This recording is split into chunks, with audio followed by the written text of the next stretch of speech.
에베소서 1장 4절부터 6절까지의 말씀 한 목소리로 봉독하겠습니다. 곧 창세전에 그리스도 안에서 우리를 택하사 우리로 사랑 안에서 그 앞에 거룩하고 흠이 없게 하시려고 그 기쁘신 뜻대로 우리를 예정하사 예수 그리스도로 말미암아 자기의 아들들이 되게 하셨으니 이는 그가 사랑하시는 자 안에서 우리에게 거저 주시는 바 그의 은혜의 영광을 찬송하게 하려는 것이라. 아멘. 아멘. 우리 옆에 계신 분하고 이렇게 한번 인사하시기 바랍니다. 우리는 특별한 존재입니다. 네, 우리는 특별한 존재입니다. 네. 여러분들 참 대단하신 것 같아요. 이 웨스터민스터 신앙고백 이 과정을 사실은 신학교에서 이것을 이제 배우게 되면은 거의 한 1년, 한 2학기 정도는 되어야만 이것을 충분히 우리가 다루고 이해할 수 있는 어마어마한 내용이고 그 분량을 여러분들은 그 짧은 시간 안에 완벽하게 습득을 하셔서 여러분들이 이해를 해주셔서 너무너무 감사드리고 또 잘 이것을 이렇게 공부해 주셔서 너무너무 감사하다는 말씀을 드리고요. 이 짧은 시간 안에 이렇게 엑기스만 그 핵심만 이렇게 함께 나눌 수 있는 것도 대단하신 거예요. 그래서 그 원리와 그 내용에서 우리가 꼭 붙잡아야 될 그 지혜가 있거든요. 그 교훈의 말씀, 그 지혜의 말씀이 있으니까 그것만 딱 포인트만 잡으시면은 다른 부차적인 내용과 설명들은 기억이 안 나셔도 되고 일단 그 핵심만 여러분들이 붙잡고 이해만 하셔도 큰 결과물이 우리에게 남아 있을 줄 믿습니다. 할렐루야. 자, 우리 지난 시간에 하나님의 영원한 작정, 그래서 작정이 무엇인가, 하나님의 작정에 대해서 우리가 함께 공부를 하였지요. 그래서 하나님의 작정 1번을 보시면 그 어떤 것도 하나님의 작정을 좌절시킬 수 없다, 방해할 수 없다, 취소시킬 수 없다. 그러니까 하나님께서는 이 땅을 창조하시고 이 세상을 운행하심에 있어서 그저 마음 내키는 대로 그저 우연한 일들 속에서 그것을 운행하시는 것이 아니라 태초에 모든 시간들을 이미 작정하셨고 그 작정하신 대로 이 세상의 질서가 흘러가고 있다라고 우리가 받아들일 수 있다는 것이에요. 그리고 하나님의 작정에서 벗어난 것은 아무것도 없다. 어떤 피조물이라도 어떤 사람이라도 하나님의 작정하심에서 이탈을 할 수 없고 그것을 벗어날 수 없다. 모든 것이 하나님의 계획과 작정 안에 있다라는 것을 우리가 이해를 했고 또 하나님의 작정에 영향을 주는 것은 아무것도 없다. 그래서 하나님이 이 세상에서 일어나는 모든 일들을 이미 다 알고 계신다. 이 모든 일들은 하나님의 작정하심 가운데서 일어나고 있는 일들이다라는 것을 우리가 살펴보았죠. 그것이 핵심입니다. 하나님의 계획하심. 이 세상은 또 우리의 인생은 하나님의 계획하심 가운데 흘러가고 있다라는 것이에요. 여러분 우리가 사소한 것을 하더라도 계획을 하세요. 오늘 저녁 식사를 준비하시면서도 계획을 하셨을 거예요. 어제 저녁에는 이걸 먹었으니까 오늘 저녁에는 고기를 구워야겠다. 그래서 계획을 하셨을 거예요. 계획하신 대로 어떻게 하셨어요? 고기를 사오고 야채를 사오고 쌈장을 사와서 저를 안 부르시고 그냥 맛있게 드셨을 거 아니에요. 예, 사소한 일들까지도 우리는 다 계획을 하고 한다는 것이죠. 마찬가지로 이 세상은 하나님의 걸작품이잖아요. 하나님의 작품이래요. 하나님의 손길이 미치지 않은 곳이 없다라는 것이죠. 하나님의 작품이기 때문에 하나님께서 계획하신 대로 하나님께서 작정하신 대로 이 세상을 인도하고 계신다. 이 세상을 끌고 가고 계신다라고 볼 수가 있죠. 여러분, 하나님께서 이 세상을 작정하셨고 계획하셨고 하나님의 방법대로 하나님의 계획대로 이 세상을 운행하신다고 했을 때 어떤 마음이 드세요? 평안한 마음이 드십니까? 불안한 마음이 드십니까? 저는 이것을 한번 깊게 묵상해 봤는데 마음이 평안해지더라고요. 설사 사람에 의해서 이 세상의 운명이 결정된다고 했을 때 얼마나 불안하겠어요. 어떤 난폭한 사람이 나타나가지고 이 세상의 질서를 막 어지럽히고 했을 때 그 마음이 얼마나 불안하겠어요. 아까 우리가 또 권사님께서 그렇게 기도를 해주셨지만 이 나라와 이 민족의 정세가 지금 어떻게 될지 모르잖아요. 럭비공 같아요. 어디를 튈지 모르겠어요. 어디에 기준을 두고 우리가 생각을 해야 할지 모르겠어요. 그것만 생각하고 있으면요, 마음이 막 불안해지는 거예요. 뉴스만 봐도요, 불안해 죽겠어요, 그냥. 그런데 우리 마음 가운데 평안이 있을 수 있는 이유는 뭐예요?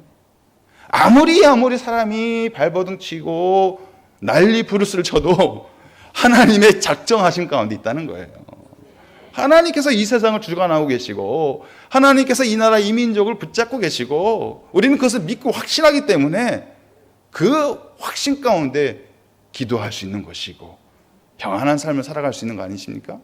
그래서 하나님의 작정하심이 우리에게 그렇게 나타나고 있다는 것이에요. 이제 뒷장에 넘어가서 구원의 예정이라는 것을 한번 우리가 살펴보기를 원합니다. 여러분, 이 예정이란 이 단원도 매우 심오한 단원이에요. 그리고 이 예정은요, 여러분들이 어디에 주관을 주셔야 되냐면은 구원하심, 나의 구원의 문제를 딱 돋보기로 쫙 비춰보듯이 보셔야 되는 거예요. 예. 이 예정이라는 이 내용을 가지고 다른 사람을 보고 세상을 보면요, 이 내용이 이해가 되지가 않아요. 그런데 이 예정이라는 이 내용을 가지고 나 자신을 비춰보는 거예요. 나 자신. 내 자신의 구원의 문제. 나는 어떻게 구원받았지? 나는 이 구원을 어떻게 믿고 있지? 나는 이 구원을 어떻게 구원된 삶으로 난 살아가고 있지? 나를 비춰보는 이 교리의 말씀이라는 거예요. 상대방을 이거 가지고 정죄하거나 살펴보다 보면은 잘못된 해석이 나올 수밖에 없어요. 그래서 예정의 말씀은 구원에 관련된, 특별히 나의 구원에 관련된 내용으로 여러분들이 세밀하게 내 자신을 성찰하시고 돌아보시는 것이 좋다라는 것입니다. 여러분, 우리가 다 똑같은 죄인이었잖아요. 그렇죠? 죄인이었어요. 누구 하나는 큰 죄를 지었고 누구 하나는 작은 죄를 지은 그런 사람들이 아니라 다 똑같은 하나님 앞에 심판받아야 될 죄인이었다는 거예요. 그 죄인들 중에 하나님께서 구원하기로 작정하시고 예정하신 사람들이 있어요. 저와 여러분들 향해서 이 예정의 말씀이 우리에게 펼쳐지고 있는 거예요. 반면에 선택받지 못한 사람들도 있다는 거예요. 하나님의 작정하심과 예정하심에 못 들어와 있는 선택받지 못한 사람들이 있다는 거예요. 그들도 죄인이에요. 저희들도 죄인이었어요. 근데 저희들은 하나님의 특별한 예정하심으로 구원받았지만 선택받지 못한 사람들은 구원받지 못한다는 거예요. 그런데 우리가 하나님한테 따지는 거예요. 왜 나는 구원하시고 이 사람들은 구원하지 않았어요? 여러분, 이게 맞는 우리의 모습일까요? 맞는 자세일까요? 똑같은 죄인이었다니까요. 똑같은 심판을 받아야 될 사람들인데 하나님의 크신 긍휼과 그 은혜로 사랑으로 우리는 그 심판과 저주에서 건져냄을 받은 사람들 뿐이지 우리가 하나님을 향해서 왜 나는 구원하시고 저 사람들은 구원하지 않았어요? 라고 말할 수 있는 그런 것이 아니라는 것이죠. 그래서 예정은 철저하게 내 구원의 문제만 여러분들이 살펴주시면 되겠다라는 것을 말씀드리겠습니다. 자, 그래서 구원 예정 우리가 한번 살펴보겠어요. 첫 번째, 모든 사람이 구원받도록 예정된 것이 아니다. 이 말씀이죠. 어떤 사람들은 구원받는 사람들로 예정이 되어 있는 사람들이고요. 어떤 사람들은 선택받지 못한 사람들, 구원으로 선택받지 못한 사람들로 예정되어 있다라는 거예요. 이것을 바로 이중 예정이라고 해요. 이중 예정. 그래서 하나님의 예정하심 가운데 구원받기로 예정되어 있는 사람들이 있고 그렇지 못한 사람들이 있다. 우리 사망 한번 읽어볼까요? 거기 위에 있는 사망 시작.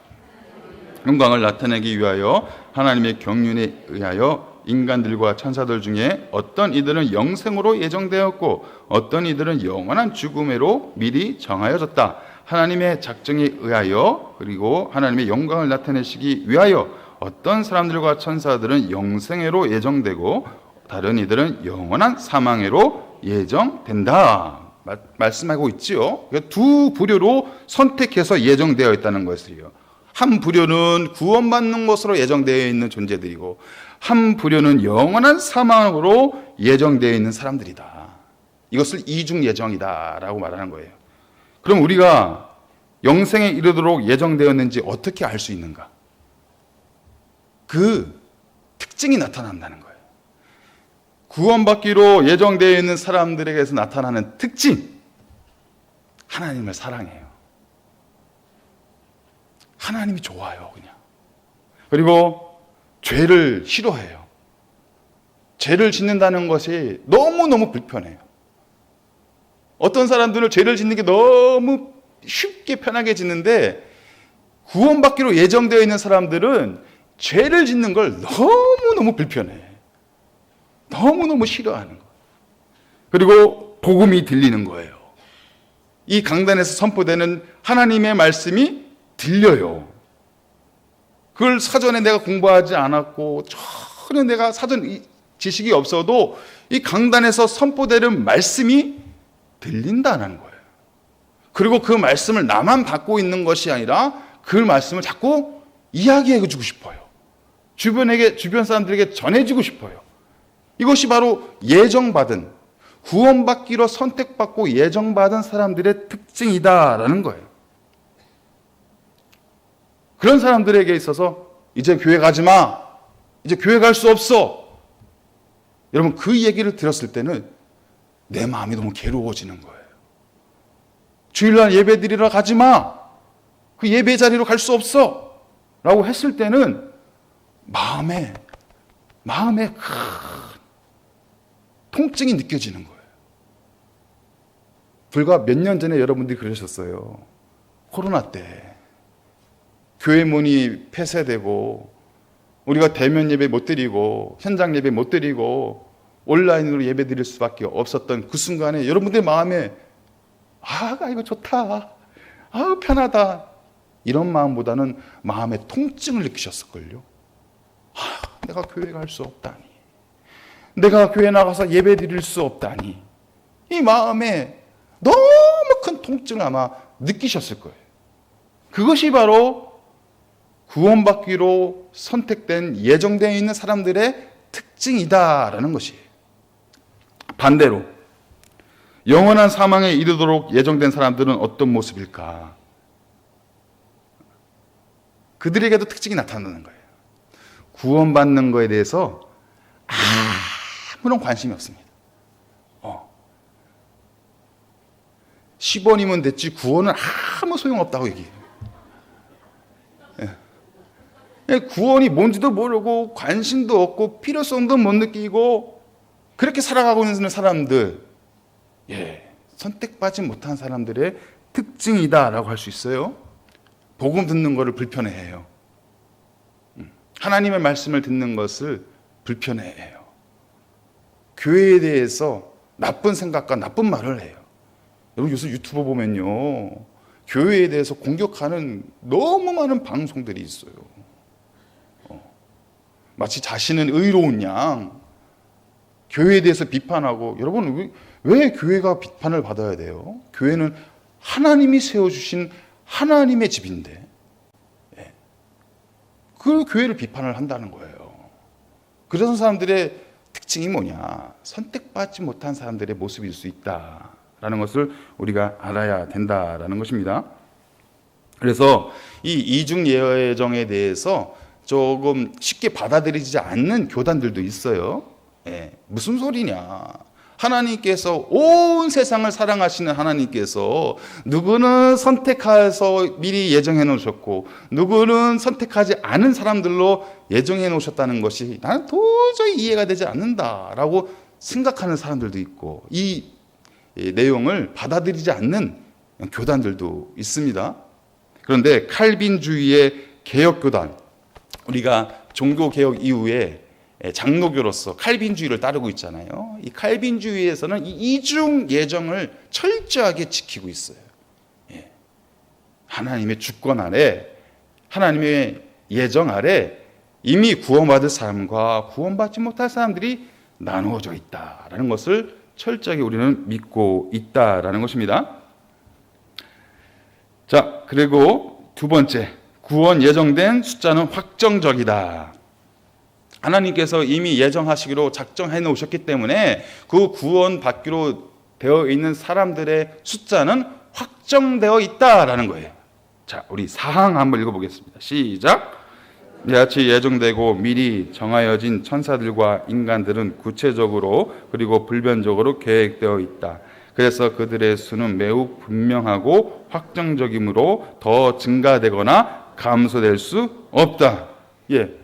하나님의 계획하심은 분명한 사실이에요.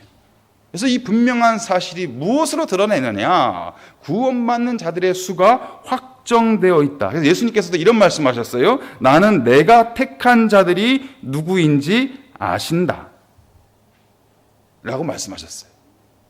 그러니까 택해 놓은 자들이 누구인지 안다라고 말씀하고 있다라는 것입니다. 그래서 이 하나님의 예정하심은 어떤 세상의 조건 때문에 그것이 변개되거나 아니면 바뀌거나 아니면 그것이 취소될 수 없다라는 것이에요. 이미 정해져 있다라는 것을 알 수 있다는 것입니다. 불변하는 예정, 변함이 없는 하나님의 뜻, 그 하나님의 뜻이 우리 가운데 선포되고 있기 때문에 우리가 그것을 믿고 따르고 있다라는 거예요. 만약에 그 뜻이 바뀐다면, 하나님의 뜻이 바뀐다면 어떻게 하겠어요? 우리가 살아가는 모습을 바라보시면서 하나님이 그때그때마다 뜻을 바꿔간다면 어떤 일이 벌어질까요? 한 사람도 구원받을 수 없어요. 하나님의 계획하심이 이미 확정되어 있기 때문에, 구원받을 백성들이 이미 확정되어 있기 때문에 그 뜻을 변함없이 지키고 계시기 때문에 우리에게 구원의 역사가 일어나는 것이다. 그렇다면 그 숫자는 우리가 어떻게 알 수 있는 것인가? 요한계시록 14장에 보시면 14만 4천 명이 나오죠. 그래서 이걸 가지고 그 이단 사이비들은 막 자기들 포교하는데 사용하고 있는데, 여러분 이것은 14만 4천은 요한계시록은 우리가 상징적인 언어로 쓰여져 있는 책이에요. 그러니까 쉽게 말씀드려서 그림 언어예요. 그림 언어. 그림 언어. 여러분들 우리 애기들 있잖아요.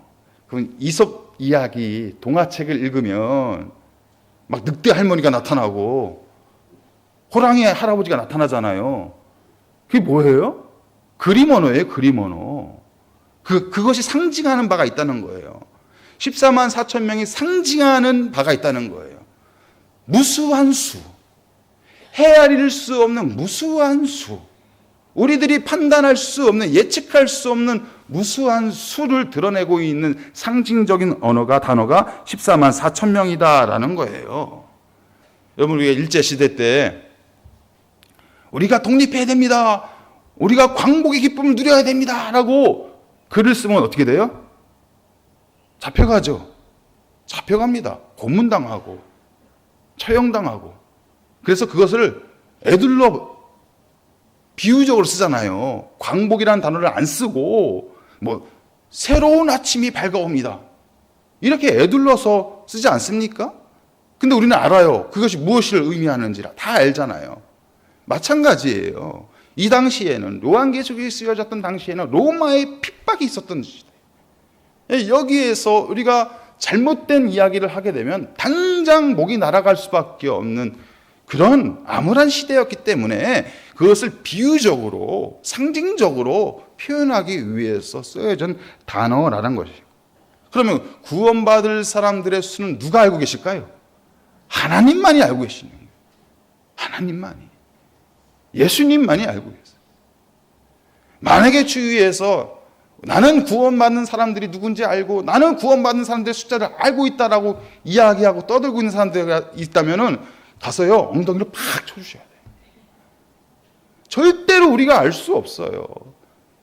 아무리 기도해도 이거는 알 수가 없어요. 하나님이 꽁꽁 비밀로 묶어 놓으셨어요. 이 비밀을 풀지 않으셨어요. 그런데 어떤 신통한 사람이 그렇게 이야기를 하는 거예요. 14만 4천 명이 들어와야 된다고. 자기가 재림 예수라고. 백마 타고 나타나고. 별짓을 다 하는 거예요. 그것은 아무도 알 수 없어요. 그 구원받는 수는 오직 하나님만 아시고 예수님만 아신다. 그런데 확실한 건 뭐예요? 분명한 건 뭘까요? 하나님이 예정하신 그 한 사람도 하나님은 놓치지 않는다는 거예요. 한 사람도 하나님은 포기하지 않는다는 거예요. 반드시 하나님이 구원하기로 작정하시고 예정하신 분은 반드시 구원된 삶으로, 영생의 삶으로 살아가게끔 하나님이 모든 계획을 완성시켜 놓으셨다라는 것입니다. 여러분, 이미 하나님의 나라는 존재해요. 하나님의 세상은, 새하늘과 새 땅은 이미 하나님 나라에 이미 준비가 되어 있어요. 그것을 우리가 가서 막 노동해서 만들어가는 게 아니에요. 하나님이 예정하신 사람들이 마침내 그 새 예루살렘으로, 새하늘과 새 땅으로 들어가는 것이 하나님의 예정하심이다라는 것입니다. 세 번째, 하나님의 구원 예정은 무조건적이다. 무조건적이다. 우리 5항 한번 읽어보겠습니다. 시작. 생명으로 예정된 사람들은 하나님께서는 이 세상의 기초를 놓으시기 전에 영원하고 변함이 없는 목적에 따라, 그리고 자기의 뜻에 의한 비밀의 계획과 선한 기쁨에 따라 그리스도 안에서 택하셨다. 영원한 영광을 위하여 자기의 순전히 자유로운 은혜와 사랑으로부터 그들을 택하셨다. 이렇게 택하실 때 하나님은 그들의 신앙이나 선행들이나 또는 그들의 인내나 피조물 안에 어떤 다른 것을 하나님 자신의 결정을 조건들이나 원인들로 미리 보시고 한 것은 아니다. 모든 것은 하나님의 영화로운 은혜를 찬양하기 위해서이다. 아멘.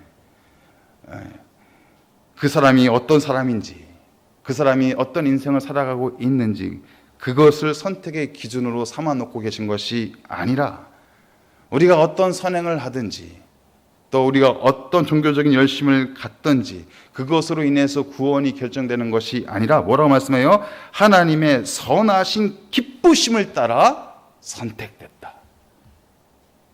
하나님의 기뻐하심으로 우리가 선택받았다는 거예요. 이 세상이 만들어지기 전부터, 이 세상에 사람이 만들어지기 전부터 저와 여러분은 태초부터 하나님이 계획하시고 예정하신 특별한 사람들이다. 우리의 삶의 모습과 내 기질과, 여러분 우리 기질이 얼마나 불편해요. 우리 기질이, 성격이 괜찮은 것 같은데 모난 성격들이 다 있잖아요. 한 가지씩은 다 있잖아요. 왜 없는 척 하세요? 왜 저만 있는 것 같이? 다 있잖아요. 그 모난 성격들이. 여러분, 그거 가지고 하나님 앞에 갔을 때 얼마나 부끄러워요. 해결되지 않은 우리의 그 기질과 성격이 얼마나 부끄러워요. 믿음 생활 수십 년을 했는데도 그 기질 하나, 성격 하나 못 바꿔가지고 그것 때문에 시험 당하고 그것 때문에 넘어질 때가 얼마나 많이 있어요. 부끄럽다는 거예요. 그런데 그것 때문에 구원이 취소되는 것이 아니다라는 거예요. 하나님의 예정하심은 무조건적이다. 조건이 없는 선택. 그러니까 그 은혜가 얼마나 감사한 거예요. 그 얼마나 그 은혜가, 그 사랑이 우리에게 벅찬 사랑이고 벅찬 은혜입니까? 하나님은 조건 없이 우리를 선택하셨고 우리를 예정하셨고 우리를 구원하여 주신 줄 믿습니다. 하나님은 불의가 없으신 분이에요.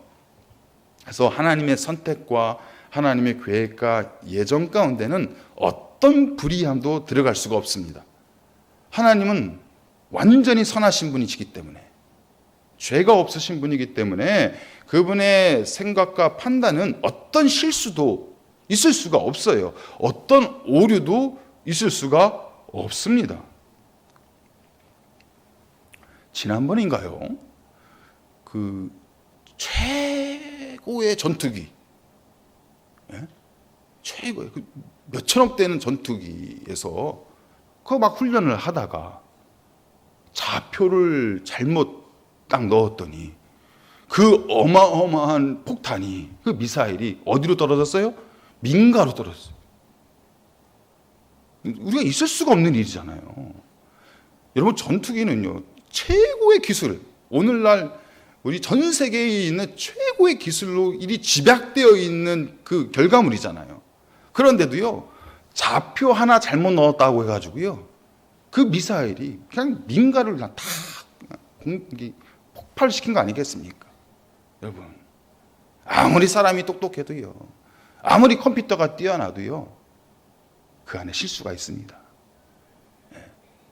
그런데 하나님은 그런 분이 아니라는 거예요.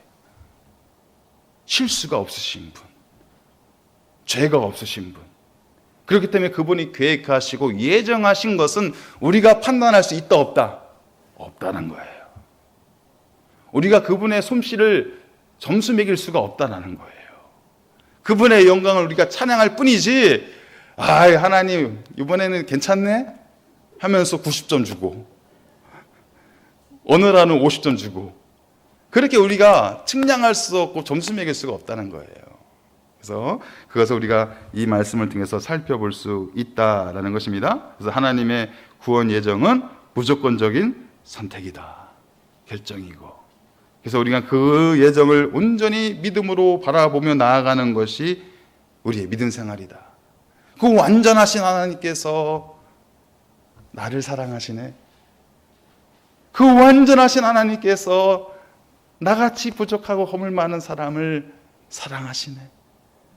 나를 용서하셨고 나를 구원하셨네. 여러분, 이 마음만 우리 안에 새길 수 있다면 하나님의 이름을 찬송하지 않을 수 없는 것이죠. 네 번째, 하나님이 구원받을 방편도 정해 놓으셨다. 이것이 좀 중요한 얘기일 수가 있는데, 그러면 구원받을 자도 정해놓고 구원받지 못할 사람도 이미 다 정해놨으면 우리는 세상에서 할 게 없네?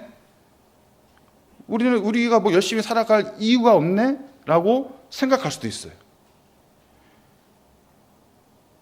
내 가족의 구원을 놓고서 수십 년을 기도해야 왔는데 이미 구원받을 자 다 정해놓고 멸망받을 자 다 정해놨으면 내 기도가 무슨 소용이 있는가? 라고 질문할 수도 있다라는 것입니다. 이미 다 구원받을 자를 정해놨다면 우리가 전도하는 것이 무슨 의미가 있을까라는 질문도 해볼 수 있다라는 것이에요. 그 답을 우리가 6항에서 한번 찾아보려고 해요. 6항에서 한번 읽어보겠습니다. 시작! 하나님께서 선택을 입은 자들을 영광으로 임명하셨던 것처럼 그것에 필요한 모든 수단들을 자기의 뜻에 영원하고 가장 자유로운 목적을 통하여 미리 정하셨다. 그러므로 선택함을 받은 사람들은 아담 안에서 타락했으나 그리스도에 의해 구속을 받으며 때를 따라 역사하시는 성령을 통하여 믿음에 이르도록 효과적으로 부르심을 받는다. 그들은 또한 칭의를 얻고 하나님의 자녀로 입양되고 성화되고 그의 권능에 의하여 믿음을 통하여서 구원으로 보존된다. 선택함을 받은 자 외에는 그리스도에 의해서 효과적으로 부르심을 받거나 칭의를 얻거나 하나님의 자녀로 입양되거나 성화되고 구원되는 자는 아무도 없다. 긴 문장인데 핵심은 그거예요. 첫 번째 보시면 필요한 모든 수단들, 선택을 입은 자들이 영광스러운 자리에 임하도록 필요한 모든 수단들을 그 다음 절에 보시면 미리 정하셨다라는 거예요. 우리에게 구원에 필요한 하나님의 모든 수단까지도, 그 방편까지도 이미 예정해 두셨다라는 거예요.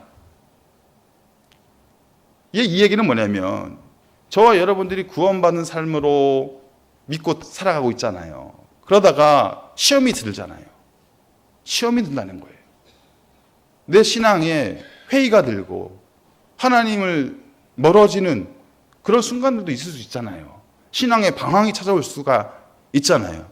그런데 내 신앙을 회복시킬 수 있는 모든 필요한 수단들을 하나님께서는 이미 예정해 두셨다는 거예요. 나를 돌아오게 하실 수 있는 모든 방법들을 총동원해서 나를 다시 구원해 받은 사람의 자리로 바꿔놓으시고 그쪽으로 회복시켜 놓으신다라는 의미가 되는 것입니다. 그러니까 하나님을 인정하지 않고 하나님을 떠나고 살아가고 있는 사람들 중에 하나님이 예정하신 그 사람들이 있다면 하나님께서는 필요한 모든 수단을 총동원해서 그 사람을 구원받은 사람의 자리로, 칭의를 받는, 의롭다 칭함을 받을 수 있는 그 칭의의 자리로, 또 양자의 자리로, 또 성화의 자리로, 또 영화의 자리로 하나님은 우리를 인도하신다. 그 의미입니다. 그 의미. 그리고 그것이 바로 하나님이 구원받을 모든 방편도 정하셨다라는 것이. 그러니까 선택받은 자는 하나님의 그 거대한 품 안에서 벗어날 수 없다라는 거예요. 멀리 도망간 것 같은데 기껏해 하나님 볼 때는 한 발자국 뛴 거예요. 그리고 그 영혼을 마땅히 있어야 될 그 자리로 되돌리기 위해서 하나님이 예정하신 모든 방법들을 다 동원해서 구원시킨다. 그런 의미예요. 여러분, 그런 일들을 우리가 전도를 하다 보면은 많이 느끼게 됩니다. 많이 알게 돼요. 저 사람은 절대 구원받을 수 없어. 야, 진짜 사람 내가 많이 봤는데 내가 저런 사람은 처음 봤다. 저 사람은 바늘로 찔러도 피 한 방울 나오지 않는 그런 사람이. 왜 또 앞에 있는 사람들 이렇게 찌르세요? 절대 저 사람은 하나님을 믿을 수 있는 사람이 아니야. 그런데 어느 날 그 사람이 주예전에 나와서 통곡하고 울며 하나님을 향해서 부르짖고 있는 거예요. 여러분, 그런 일들을 우리가 전도를 하면서 복음을 전하면서 많이 경험할 수가 있습니다. 많이 경험할 수가 있어요. 여러분, CBS인가요? 거기서 새롭게 하소서? 저도 그걸 자주 보는데요. 그 간증하는 거잖아요. 간증의 이야기를 이제 회심하고 돌아왔던 사람들의 간증 이야기를 이렇게 들려주는 것인데 그 내용 하나하나가요. 우리에게 그 크신 하나님의 섭리를 우리에게 보여주잖아요. 구원의 역사를 보여주잖아요. 어떻게 저렇게 마약했던 영혼이, 마약에 찌들었던 저 사람이 어느 순간 하나님의 거대한 구원의 손길을 영접해서 그 믿음을 고백하고 새로운 사람으로 거듭나서 우리 또 전국에 있는 사람들을 향해서 그렇게 간증의 자리까지 설 수 있는 거, 여러분 대단한 역사이지 않습니까? 이런 역사들이 우리 주변에서 벌어지고 있고 일어나고 있는 거예요. 하나님이 선택하신 분은 하나님은 결코 놓지 않으신다. 그 영혼에게 필요한 모든 방법을 총동원해서라도 그 영혼을 이 자리로 인도하게 하신다. 여러분은 그래서 우리가 전도가요, 그래서 의미가 있는 거예요. 우리가 오늘 모르잖아요. 그 사람이 선택받은 사람인지 아니면 버림을 받은 사람인지 우리는 알지 못하잖아요. 하지만 이 자리에 데리고 와야 된다니까요. 그럼 누가 결정하시는 거예요? 하나님이 결정하시는 거예요. 그 영혼을 선택해서 구원받게 하실지 아니면 하나님과 전혀 관계가 없는 인생으로 살아가게 하실지 하나님이 결정하시는 것이고, 우리는 이 자리로 그 영혼들을 불러오는 것이다 라는 것을 우리가 이 말씀을 통해서 알 수 있다라는 것입니다.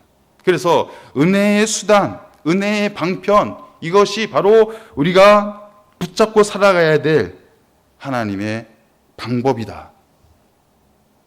하나님의 선택을 받은 사람들은요, 이 은혜의 방편, 은혜의 수단을 늘 기억하고 있어야 돼요. 이 은혜의 수단이 뭐냐? 기도와 말씀과 성례입니다. 이 세 가지. 우리 개혁 종교에서 말하는 은혜의 수단, 정통 개혁주의에서 말하고 있는 은혜의 수단, 은혜의 방편은 무엇이냐? 말씀의 은혜, 기도의 은혜, 그리고 성례, 성찬의 은혜. 요 세 가지를 우리가 놓치지 말아야 된다는 거예요. 그것을 통해서 내가 구원받은 사람이구나, 내가 하나님 앞에 택정받은 사람이구나 라는 것을 우리가 인식할 수 있다는 거예요. 말씀의 은혜를 받지 못하고서는 그것을 우리가 인식할 수가 없어요. 내 믿음을 확신할 수가 없는 거예요. 여러분, 난 믿음 좋은 사람이야. 아무리 세상을 향해서 밖에 나가서 큰 소리로 외쳐보세요. 그걸 누가 하나 인정해 주겠습니까? 우리가 소리를 크게 지른다고 해서 내 믿음이 드러나는 것이 아니에요. 우리의 믿음이 무엇을 통해서 드러나느냐? 그것이 확신된 믿음으로 무엇으로 통해서 드러나느냐? 우리 안에 말씀으로 충만할 때, 말씀의 은혜가 우리 안에 넘쳐날 때 그 믿음의 굳건함이 드러나는 것이지, 내가 큰 소리 낸다고 해서 이 믿음의 굳건함이 드러나는 것이 아니에요. 또 우리에는 기도의 은혜가 있어야 돼요. 기도의 은혜. 하나님과 만나는 기도의 시간이 없다면, 하나님의 말씀을 듣고 하나님의 음성을 듣는 그 기도의 시간이 없는데 어떻게 내가 구원받은 사람이라는 것을 확인할 수 있을까요? 하나님의 음성이 들리지 않는데, 하나님의 말씀이 내게 들리지 않는데 어떻게 내가 구원받은 사람이라고 확신할 수 있어요? 하나님의 음성이 들릴 때, 하나님의 뜻이 내 마음속에서 느껴질 때, 하나님의 지혜가 내 삶을 운행할 때, 내가 하나님이 주시는 분별력으로 세상을 분별하면서 살아갈 수 있을 때 내가 구원받은 사람이었구나.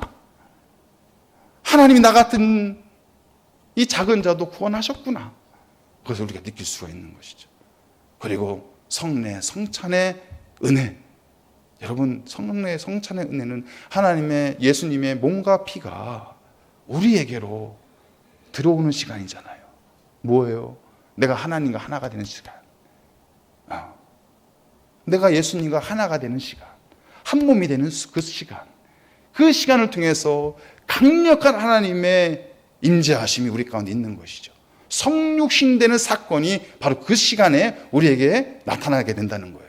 그래서 그 강력한 기름 부으심의 은혜를 느낄 때, 하나님이 날 구원하셨어. 맞아, 나는 구원받은 사람이야. 내가 아무리 허물이 많고 죄가 많아도 하나님은 결코 나를 포기하지 않는, 나는 특별한 사람이야. 바로 그 시간에 우리가 알 수 있게 된다라는 것입니다. 그래서 이런 은혜의 수단을 우리 성도들은 잘 지키고 간직하고 있어야 되는 것이고요. 그럼 우리에게만 은혜의 수단이 있는 거예요? 아니잖아요. 불신자들에게도 하나님의 은혜의 수단이 있어요. 그것이 뭐예요? 기도. 불신자를 위한 기도. 여러분, 눈물로 불신자들을 위해서 기도해 보신 적 있으십니까? 여러분들의 가족을 위해서, 믿지 않는 가족들을 위해서 눈물로 기도해 보신 시간이 있으십니까? 여러분, 그 기도가 꼭 필요한 거예요. 왜냐? 그 불신자들도, 하나님을 알지 못하는 사람들도 우리의 기도를 통해서 감동받거든요. 그리고 그들의 얼어붙어 있는 마음이 열리게 하는 것은 그들을 축복하고 사랑하면서 기도해 주는 거예요. 저 전도할 때 많이 그런 일들을 경험했어요. 예수 믿으세요? 교회 가실래요? 하면은 다 싫어하세요. 그런데 찾아가서 잠깐 제가 기도하고 가도 될까요? 저 여기 옆에 있는 교회 목사인데 잠깐 기도해 주고 싶어서 들어왔어요. 싫어하는 사람이 없더라고요. 싫어하는 사람이 없어요. 그리고 그들에게 있어서의 은혜의 수단은 뭐냐? 우리가 복음을 전하는 전도예요. 불신자들이 은혜 받을 수 있는 시간은요, 우리가 복음을 전하는 그 시간이에요. 우리가 복음을 전할 때 우리는 알지 못하지만 성령님께서 그 자리에 임재하셔서 그 사람들의 영혼을 어루만져 주시고, 상처받은 사람들이 그 시간을 통해서 위로받고 회복받고 복음을 영접할 수 있는 그 작은 틈이, 작은 씨앗이 심겨지는 거예요. 눈에 보이지 않는 그 씨앗이 심겨지는 거예요. 제가 이전 교회에 있을 때 전도 담당을 하고 있을 때 코로나 때도 전도를 했거든요. 코로나 때 이제 마스크 쓰고 물티슈를 들고서 뭐 번화가를 가는 거예요. 뭐 홈플러스, 이마트 같은 데를 가가지고. 근데 사람들이 별로 없잖아요. 그래도 그나마 나오고 지나가는 사람들에게 말은 못 하잖아요. 코로나 때니까. 그냥 이거 티슈 전해주는 거예요. 티슈 전해주는 거예요. 근데요, 그 티슈 받고 그 암울한 코로나 시기를 어찌할 수가 없어서 그 티슈 받고 감동받아서 나오신 분들도 있어요. 그런 복음의 역사들이, 구원의 역사들이 펼쳐지는, 그 영혼은 예정한 영혼이에요. 예정받지 못한 영혼이에요. 하나님의 예정하심이 있는 영혼인 거예요. 그렇지 않습니까? 그 사람들이 은혜 받는 수 있는 통로는 우리의 기도와 우리의 복음 전합니다. 그래서 우리 전도대가 늘 화요일 날 오셔서 노방전도 하시고 전도활동 하시는 게 얼마나 귀한 사역인지 몰라요. 여러분, 그 사역이 누가 하나 알아주는 사람들 없고 별로 의미가 없는 것 같지만, 내가 만나는 그 사람들 잠깐 만나서 이야기하고, 요새 건빵 주잖아요. 건빵, 전도 선물 주면서 나누는 그 시간이 그 영혼을 바꾸는, 그 영혼을 향한 하나님의 예정하심이 드러나는 사건이 될 수가 있는 것이 놀라운 일인 것이죠. 그런 일들이 하나님의 계획하심과 예정하심 가운데 펼쳐지게 된다라는 것입니다. 다섯 번째, 하나님의 유기. 자, 그러면 하나님께서 구원에 이르는 사람들을 어떻게 다루시고, 그러면 구원에 이르지 못한 사람들을 어떻게 다루시는 것인가? 7항을 한번 읽어보겠습니다. 시작.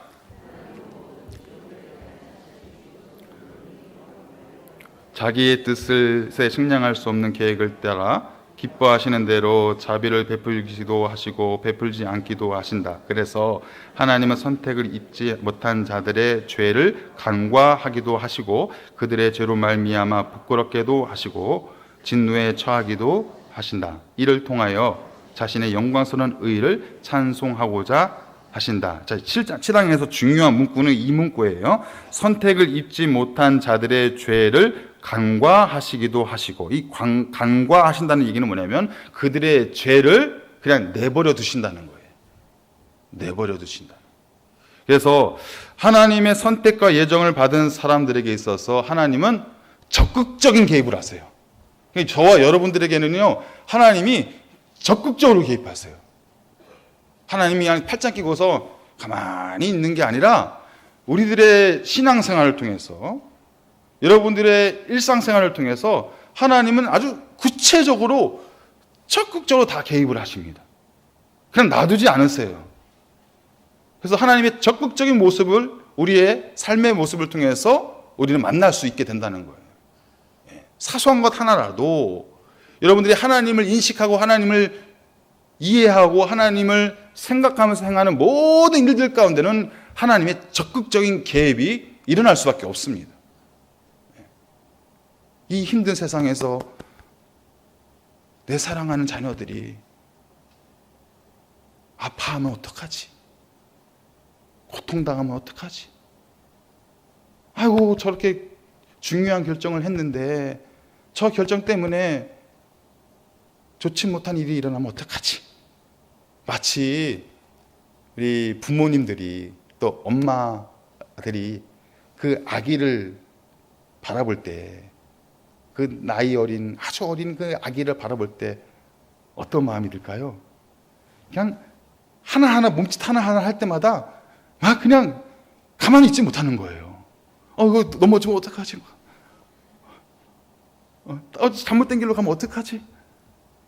그럴 때마다 어떻게 해요? 무슨 일이 일어나지도 않았는데 쏜살같이 달려가가지고 애기 손을 팍 잡잖아요. 적극적으로 개입하시는 거잖아요.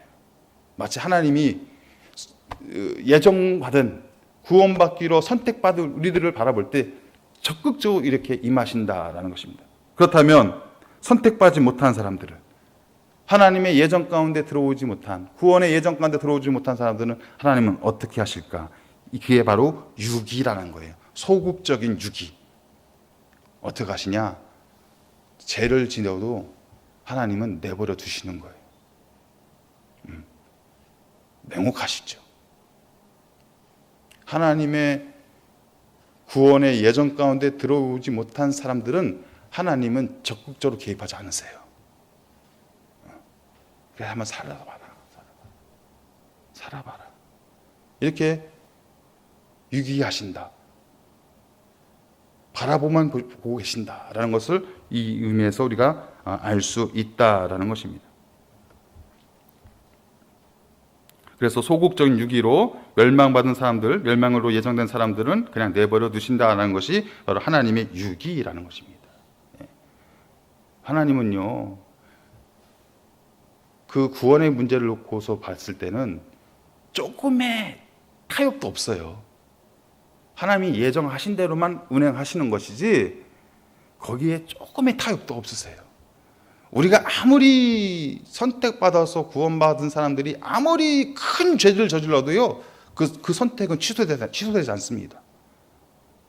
변화짐이 없어요. 아까도 말씀드렸던 것처럼 구원받을 방편, 모든 방편을 동원해서 우리를 구원받은 백성답게 살아갈 수 있도록, 성화와 영화의 과정 가운데 들어갈 수 있도록 우리를 인도하시는 분이에요. 반면에 선택받지 못한 영혼들을 향해서는요, 일말의 기회도 없는 거예요. 공평하신 하나님, 정의로우신 하나님이시기 때문에 그것을 타협을 두실 수가 없는 거예요. 그냥 유기하시는 거예요. 버려두신다. 그 의미를 이 안에서 표현하고 있는 것입니다. 6번, 예정 교리는 특별히 신중하고 조심스럽게 다루어져야 한다. 8강 한번 읽어볼까요? 시작. 신비의 교리는 특별한 명철과 조심성을 가지고 취급해야 한다. 하나님의 말씀에서 계시된 하나님의 뜻에 관심을 기울이고 그 뜻에 순종하면서 취급해야 한다. 그렇게 함으로 사람들은 자신들의 효과적인 버려짐의 확실성으로부터 자신들의 영원한 선택을 확신할 수 있다. 따라서 이 교리는 하나님께 대한 찬송과 공경과 동경이 일어나게 한다. 그뿐만 아니라 겸손과 부지런함과 풍성한 위로를 베풀어 준다. 그래서 이것은 우리가 특별하게 신중하게 이것을 이해를 해야 된다. 그래서 아까 제가 처음에 말씀드렸죠. 이 예정의 교리는 내 자신을 들여다보는 것이다. 내 삶이 어떻게 살아가고 있는지, 하나님이 나를 어떤 구원의 길로 초청하셨는지, 그리고 어떤 구원된 삶으로 나를 인도하고 계시는지, 그리고 하나님은 한순간도 나를 버리지 아니하시는 분이라는 것을 내가 확신하면서 그 확신 가운데 말씀하는 거죠. 하나님을 찬송하고 공경하고 동경하는 삶으로 나아가야 된다. 이것이 바로 예정의 교리가 우리에게 주는 교훈이다라는 것입니다. 여러분, 왜 예정 교리가 우리에게 필요할까요? 내가 구원받았다는 그 확신을 갖기 위해서. 그래서 필요한 거예요. 우리의 믿음이 얼마나 대단한가요? 너무너무 흔들릴 때가 많이 있지 않았어요? 저만 그렇군요. 어느 순간에는 아유, 하나님 살아계신 거 맞아? 막 이런 생각도 들 때가 있어요.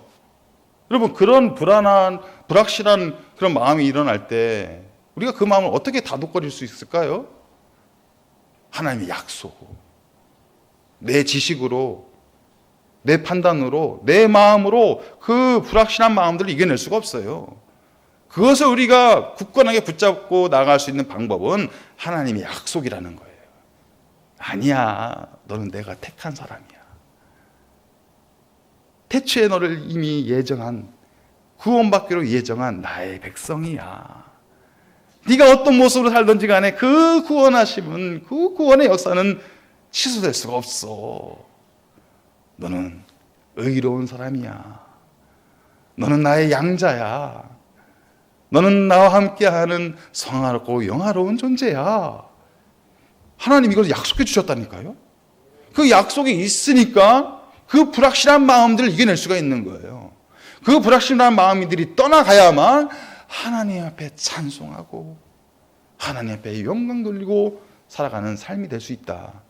그래서 이 구원의 예정 교리는 나를 들여다보는 그런 교훈의 말씀으로 여러분들이 잘 받아들이시고 여러분들의 믿음 생활과 구원의 확신을 다시 한번 확인하시고 하나님 앞에 영광 찬송 오리 드릴 수 있는 우리 모두가 되시기를 주님의 이름으로 축복합니다.